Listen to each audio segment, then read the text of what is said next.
ఇవ్వడం జరిగింది. అంటే దీన్ని బట్టి మాకు ఇక్కడ కృష్ణమాదిక్ నరేంద్ర మోడీ గారు అండదండలు, కేంద్రం అండదండలు, ఆడ చంద్రబాబు నాయుడు గారు వర్గీకరణకు అనుకూలంగా ఉండడం వల్ల మాదిగ బిడ్డలకు త్వరగా మేలు జరుగుతుందని చెప్పి మేము ఆశిస్తున్నాం. ఈ అండదండలతో పాటు మీ డిమాండ్ న్యాయబద్ధమైంది, సమ్మతమైంది కాబట్టి ఇదొక ఇది. అయితే ఇక్కడ నాది ఒక ఇదేంటంటే అందరూ ఇప్పుడు మీరు అంబేద్కర్ గారి ఇదే స్ఫూర్తితోనే ముందుకెళ్తారు. ఇంకా మిగతా ఎస్సీ సామాజిక వర్గాల వాళ్ళు ఎవరైనా కూడా అంబేద్కర్ గారు దీంతో ఎక్కువగా ముందుకెళ్తారు కదా, ఎక్కువగా ఏంటి 100%. అయితే అంబేద్కర్ గారు అణగారిన వర్గాలు ఐక్యంగా ఉండాలి అనే చెప్పేదానికి వర్గీకరణ ఏమన్నా ఇబ్బంది అయ్యే అవకాశం ఉందా? ఎందుకంటే కొందరు అట్లా కూడా మాట్లాడుతున్నారు. ఇప్పుడు అంబేద్కర్ సామాజిక దృక్పథాన్ని సరిగ్గా అర్థం చేసుకోలేని వాళ్ళు, లేదా రిజర్వేషన్ పాలాలు ఉమ్మడిగా ఏకపక్షంగా మేమే తినాలని చెప్పి అనుకునేటోళ్ళు మాత్రమే అట్లాంటి వక్రీకరణ చేసుకోవడానికి అవకాశం ఉన్నది. నేను 2 సందర్భాలు చెప్తాను.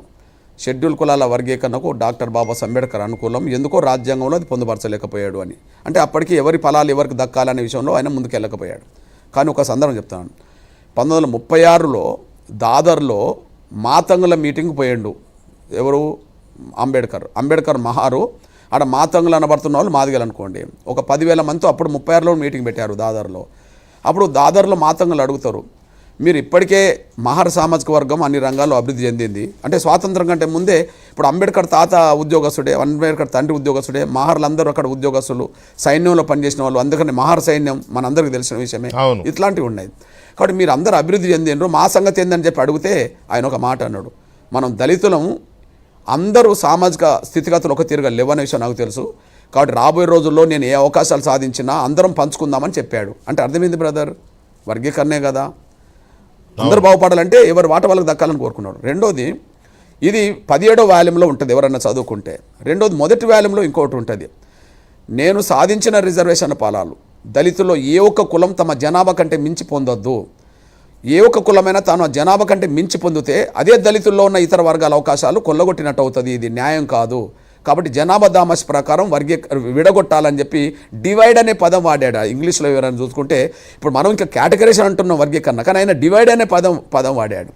దీన్ని బట్టి అంబేద్కర్ ఒక వర్గానికే రిజర్వేషన్ ఫలాలు అందాలి దళితులందరి పేరుతో ఆయన అనుకోలే. దళితులు ఎన్ని కులాలుగా ఉన్నారో ప్రతి కులానికి వాళ్ళ జనాభా ఉంటుంది, ఆ జనాభా దగ్గర అవకాశాలు అందరికి దక్కాలని చెప్పి కోరుకున్నట్టుగా దాదర్ మీటింగ్ సాక్ష్యం, అది 17వ వాల్యూమ్లో చూసుకోవచ్చు. మొదటి వాల్యూమ్లో సాక్ష్యం, జనాభా కంటే మించి ఎవరు అవకాశాలు పొందొద్దు అనేది ఆయన చెప్పిండు, అవకాశాలు డివైడ్ చేసుకోవాలని కూడా చెప్పిండు. దీన్ని బట్టి అర్థం చేసుకుందాం. అసలు విషయం ఏంటంటే బ్రదర్, ఇప్పుడు ఇప్పుడు అసలు విషయం ఏంటంటే, ఇప్పుడు ఎవరికి నష్టం చెప్పండి? వర్గీకరణ జరగడం వల్ల ఎవరికి నష్టం?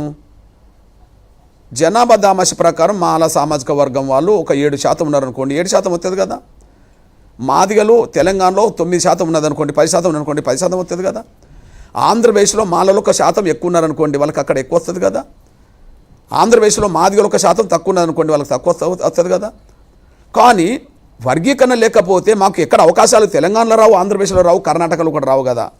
కరెక్ట్. వర్గీకరణ అమలు జరిగిన కాలం రుజువు అయింది కదా. వర్గీకరణ లేని 50 ఏళ్ళు మేము ఎందుకు నష్టపోయినాం? వర్గీకరణ లేని ఈ 20 ఏళ్ళు ఎందుకు నష్టపోయినాం? వర్గీకరణ అమలు జరిగిన చంద్రబాబు కాలంలోనే ఎందుకు మాకు మేలు జరిగింది? అంటే మాకు మేలు జరగడం అనేది వాళ్ళకు నష్టం వచ్చినట్ట? అదనంగా దోసుకునే అవకాశాలు ఎవరో దోసుకోవద్దు, కానీ ఉన్న అవకాశాలు పంచుకుంటే తప్పేంది? ఉన్న అవకాశాలు పంచుకోకుండా అందరూ అవకాశాలు దోసుకోవాలనే దోపిడి మనసుతో ఉన్న వాళ్ళు మాత్రమే అట్లాంటి మాటలు మాట్లాడతారనే విషయం మీ దృష్టికి తీసుకొస్తున్నాను నేను. రైట్. ఇక్కడ ఇప్పుడు మీకు మీ ఉద్యమం లేకపోతే ఇంకా రకరకాల కమిటీలు వీటి వల్ల వచ్చిన ఈ తీర్పు జాతీయ